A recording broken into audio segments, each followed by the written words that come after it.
Hey everybody, David Alter here for Rink-Wide Toronto, presented by Bodog, Canada's home for casino games and sports odds, where everyone goes to play. Tonight, the Toronto Maple Leafs visit the Los Angeles Kings here at Crypto.com Arena. It's going to be a bit of a different look for the Toronto Maple Leafs, not even just from a personnel standpoint, but they'll actually be wearing their all blacks, the Justin Bieber inspired Drew House jerseys. Those are the ones they wore at the Next Gen game back in March. This is the first time they're wearing them on the road. It's rumored that Justin Bieber will be in the building. Of course, he does live here. He is pretty tight with Austin Matthews and a bunch of the other Leafs crew, so it's not a surprise that the Leafs might be wearing or are wearing that with him possibly in the building here in Los Angeles.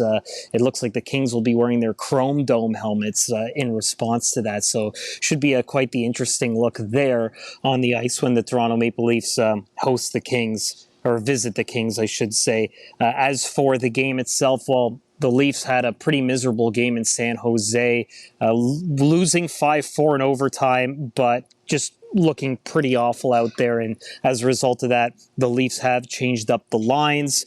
Michael Bunting goes back on that first line with Austin Matthews and Mitch Marner. Alex Kerfoot moves up to the second line wing spot. He was there with the first line guys.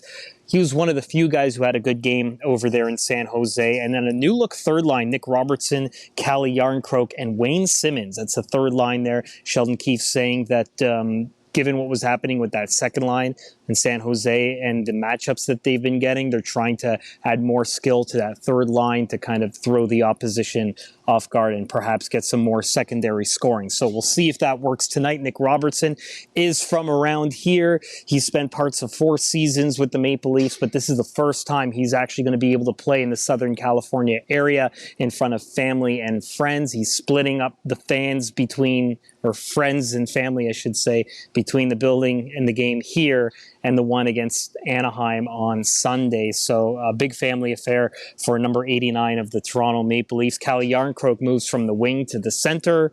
That's the first time he's kind of moved into that spot all season. Wayne Simmons is back. He's a former King.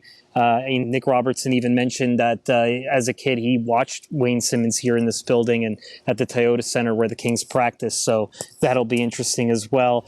Pierre Engvall and David Kampf are back together again. Nicolas Aube-Kubel is back in the lineup after missing the last few games here. He had been a healthy scratch for a long period of time. Should be interesting to see what the fresh legs do there. Now, Justin Hall, he's been a whipping boy target of a lot of Leaf fans here for his defensive play as of late. He is going to stay in the lineup in that spot. The Leafs and Sheldon Keefe expecting the defense to play better, connecting on that first pass. Filip Kral will make his NHL debut. He gets in to play with Mark Giordano on the third pair, and Victor Mete comes out. Ilya Samsonov puts his 4-1 record on the line here, and he will be in goal after he kind of missed the last game as he was a backup. Sheldon Keefe saying that Erik Källgren went in for many reasons, one of which was that the Russian goaltender was battling a little bit of a bug of some kind. So that'll be interesting to see how Ilya recovers from that. Of course, myself and Rob Wong will have the post-game show here from Crypto.com Arena.